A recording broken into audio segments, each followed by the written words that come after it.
ഹരി ഓം. അധ്യായം 11. ശ്രീകൃഷ്ണാവതാരം.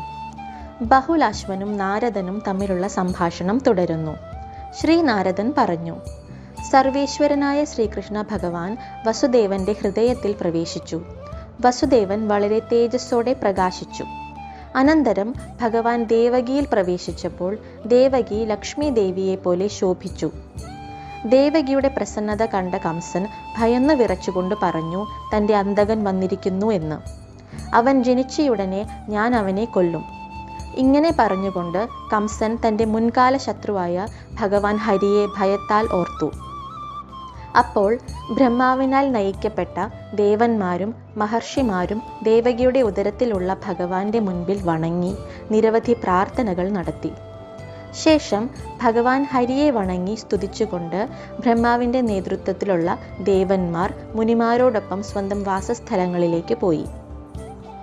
ആകാശത്തിലെ നക്ഷത്രങ്ങൾ തിളങ്ങി. ഭൂമി സന്തുഷ്ടമായിരുന്നു. നദികളും അരുവികളും സമുദ്രങ്ങളും തടാകങ്ങളും ശുദ്ധജലത്താൽ നിറഞ്ഞു. സുഗന്ധപൂരിതമായ പരാഗം പരത്തിയ കാറ്റിൻ്റെ സ്പർശത്താൽ സഹസ്രദളമുള്ള താമരകൾ എങ്ങും വിരിഞ്ഞു. നഗരങ്ങളും ഗ്രാമങ്ങളും ശുഭപ്രദമായി. ദേവന്മാരും ബ്രാഹ്മണരും വൃക്ഷങ്ങളും പശുക്കളും സന്തോഷിച്ചു. ദേവന്മാരുടെ വിജയാഘോഷങ്ങൾ മുഴങ്ങി. എങ്ങും വലിയ ശുഭകരമായ അവസ്ഥയായിരുന്നു. ഗന്ധർവന്മാരും ഉപദേവന്മാരും സിദ്ധന്മാരും കിന്നരന്മാരും ചരന്മാരും സന്തോഷത്തോടെ പാടി. ദേവന്മാർ പരമപുരുഷനായ ഭഗവാനോട് പ്രാർത്ഥനകൾ അർപ്പിച്ചു. സന്തുഷ്ടരായ ഗന്ധർവന്മാരും വിദ്യാധരന്മാരും സ്വർഗത്തിൽ നൃത്തം ചെയ്തു. ദേവന്മാർ പാരിജാതം, മന്ദാരം, മാലതി എന്നീ സുഗന്ധ പുഷ്പങ്ങൾ വാരി വിതറി. മേഘങ്ങൾ ഇടിമുഴക്കത്തോടെ മഴ ചൊരിഞ്ഞു. അപ്പോൾ ഭാദ്രപദത്തിലെ കൃഷ്ണപക്ഷത്തിൻ്റെ അഷ്ടമി തിഥിയിൽ ബുധൻ, വൃഷഭം, രോഹിണി നക്ഷത്രം ചക്രവാളത്തിലായിരിക്കെ, ഗ്രഹങ്ങൾ ഹർഷണയോഗത്തിൽ ആയിരിക്കെ, സർവവും അന്ധകാരത്താൽ മൂടിയ അർദ്ധരാത്രിയിൽ ചന്ദ്രൻ ഉദിച്ചുകൊണ്ടിരിക്കെ, വസുദേവന്റെ കൊട്ടാരത്തിൽ യജ്ഞാഗ്നി അരണി കഷ്ണത്തിൽ നിന്നും ഉത്ഭവിക്കുന്ന പോലെ ദേവകിയിൽ നിന്നും സാക്ഷാൽ കൃഷ്ണ ഭഗവാൻ ഭൂമിയിൽ ജന്മമെടുത്തു.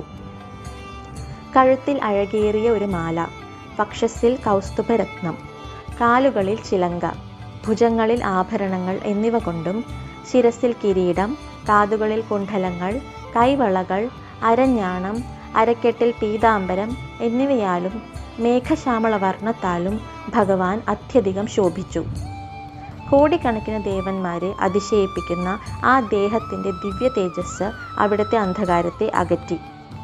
ഇപ്രകാരമുള്ള തൻ്റെ പുത്രനെ കണ്ട വസുദേവൻ സന്തോഷഭരിതനായി ബ്രാഹ്മണർക്ക് 1,00,000 പശുക്കളെ മനസ്സാ ദാനം ചെയ്തു. വിസ്മിതനായ അദ്ദേഹം കൈകൾ കൂപ്പിക്കൊണ്ട് ഭഗവാനെ സ്തുതിച്ചു. തൻ്റെ ഭവനത്തിൽ പ്രത്യക്ഷനായിരിക്കുന്നത് സാക്ഷാൽ ശ്രീകൃഷ്ണ ഭഗവാനാണെന്ന് മനസ്സിലാക്കിയ ദേവകിയും ഭഗവാനെ സ്തുതിച്ചുകൊണ്ട് കംസന്റെ കൈകളിൽ നിന്ന് രക്ഷിക്കണമേ എന്ന് പ്രാർത്ഥിച്ചു.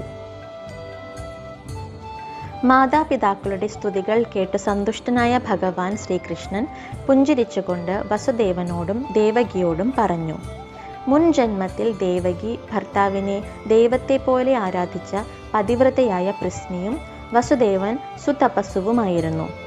സന്താനലബ്ധിക്കായി ബ്രഹ്മാവിൻ്റെ കൽപ്പനയാൽ നിങ്ങൾ രണ്ടുപേരും ഭക്ഷണവും പാനീയവും ഉപേക്ഷിച്ച് തപസ് അനുഷ്ഠിച്ചു. കാലക്രമേണ നിങ്ങൾ സന്താനലബ്ധിക്കായുള്ള തപസ് തുടർന്നു. അതിൽ സംപ്രീതനായ ഞാൻ നിങ്ങളോട് ഒരു വരം ചോദിച്ചുകൊള്ളുവാൻ പറഞ്ഞു. ഇത് കേട്ട് നിങ്ങൾ രണ്ടുപേരും എന്നെ പുത്രനായി ലഭിക്കണം എന്ന് അപേക്ഷിച്ചു. പിന്നീട് നിങ്ങൾ പ്രജാപതി ദമ്പതികളായി. അപ്പോൾ ഞാൻ പൃശ്നിഗർഭൻ എന്ന പേരിൽ നിങ്ങളുടെ പുത്രനായി ജനിച്ചു. പിന്നീട് രണ്ടാമതും ഞാൻ നിങ്ങളുടെ പുത്രനായി ജനിച്ചു. അന്ന് ഞാൻ ഇന്ദ്രൻ്റെ അനുജനായ വാമനനായിരുന്നു. ഇപ്പോൾ ഞാൻ വീണ്ടും നിങ്ങളുടെ പുത്രനായി ജനിച്ചിരിക്കുന്നു. നന്ദഗോപൻ്റെ കൊട്ടാരത്തിലേക്ക് എന്നെ കൊണ്ടുപോകൂ. എന്നിട്ട് നന്ദഗോപൻ്റെ മകളെ എടുത്ത് ഇവിടെ കൊണ്ടുവന്നാലും. എങ്കിൽ കംസനെ ഭയപ്പെടേണ്ടതില്ല. ശേഷം ഭഗവാൻ ഹരി ശിശുവായി വീണ്ടും പുനരാവിർഭവിച്ചു. വസുദേവൻ ശിശുവിനെ തൊട്ടിലിൽ കിടത്തി യാത്രയ്ക്ക് പുറപ്പെടാനിരിക്കെ ദേവി യോഗമായ നന്ദഗോപന്റെ പത്നിയായ യശോദയിൽ ജനിച്ചു.